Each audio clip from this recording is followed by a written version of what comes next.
Hello, guys, and welcome to your market report for Wednesday, August 22nd, 2018. Welcome to the show. Glad to have you here. Let's get started by opening up the charts right here and take a look at Bitcoin. We'll take a look at Bitcoin, and we see the Bitcoin prices went up a little bit, 65.55 right now. It's this little green candle right here on the end.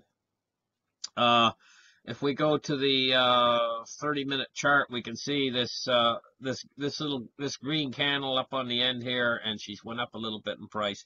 This leads to a little bit of excitement for people who hold Bitcoin.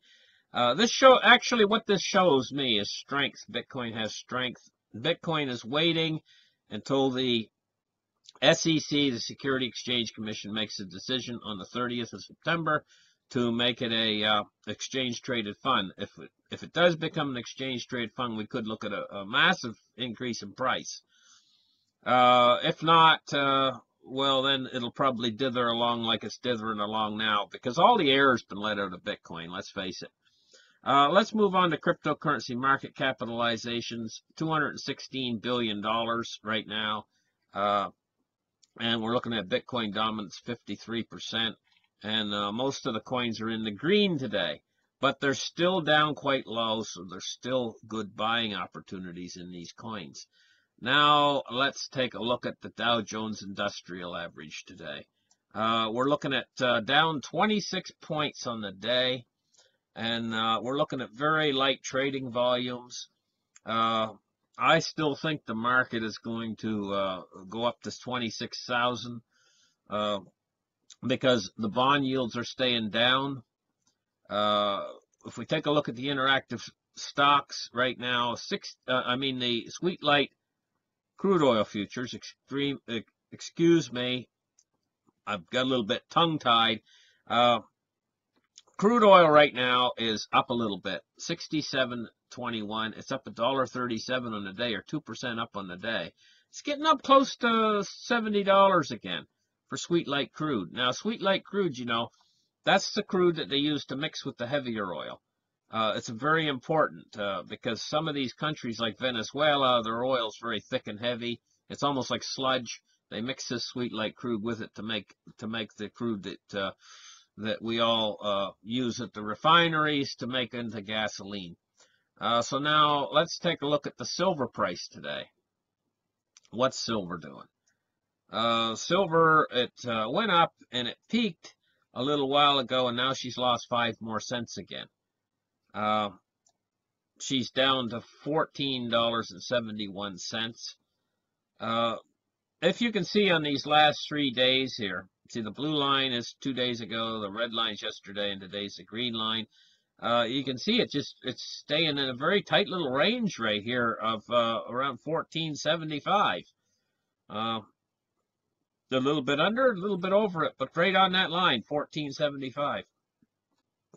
Now, what's silver going to do in the near term? The next few weeks? We're going to have to actually wait and see. I never thought it would go down this low, personally, but then again, on the other hand, it gives more credence to things like what Jim Rogers said when he was sitting back there. And I remember when silver was like $22 and they were asking if he's going to buy silver. And he said, no, he said, I'm not. He said, I have silver and gold. He said, but I'm not planning on buying any more at these prices, he said. I'm waiting for lower prices to come along. And then he says something like, if I'm smart enough, I'll buy when the prices get down to X amount. And I think he said like $1,000 gold or something like that. And I thought, man, the man's ridiculous. It's ridiculous. Now I'm not thinking it's so ridiculous anymore. I think he knew things that I didn't know back then. And if these prices on these precious metals get down to where he says he's going to buy, then you can bet that all of the other guys are going to buy too. The guys that have the money, because this is probably what they're waiting for. And they got so much money, they can clean up all the silver. Believe me. In fact, just Donald Trump alone, if he wanted to, invest $9 billion in physical silver and say goodbye to your silver. just one man. Besides, you get maybe 200 or 300 of these filthy rich guys that are just going to come in and clean it up, and there ain't going to be none left for anybody. You know, they'll corner the market. I mean, let's face it. I don't know how J.P. Morgan's been able to suck out like 150 million ounces and by paper short contracting the silver market, he's been able to create whatever price he wants to buy in at. And it's just, the whole thing's a racket. Honest to God, it's a racket. None of them get prosecuted for what they're doing. I mean, it's just ridiculous. Okay, so now we've got the U.S. bonds falling. And somehow, I'll tell you what I think. I think this is a racket, too. Possibly a bigger racket than the silver market. But nevertheless, we got to look at what these numbers are here and what we're seeing. And what we're seeing is falling bond yields, which just defies logic. But there it is, right staring you right in the face. And this is the reason why I think that that your Dow Jones Industrial Average could make 26,000, is because of these falling bond yields. Now let's take a look at the U.S. dollar index today. It's at 95. It was 96. She's back down to 95 again. And that's what's going on with the dollar. Now, let's take a look here at Zero Hedge, and let's take a look at something real quick before we end this market report today. This article right here.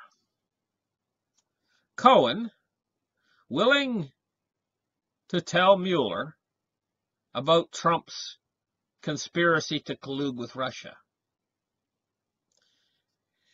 Okay, so that's interesting. It says Mr. Cohen has knowledge on certain subjects that should be of interest to the special counsel and is more than happy to tell the special counsel all that he knows. Cohen's attorney, Lanny Davis, excuse me. Anyway, I smell a rat in all of this whole thing. I smell rats. You know, I can't put my finger exactly on it, but I smell a rat. Anyway, thank you guys for listening to this market report, and we'll catch you on the next show coming up very soon. Bye-bye for now, guys.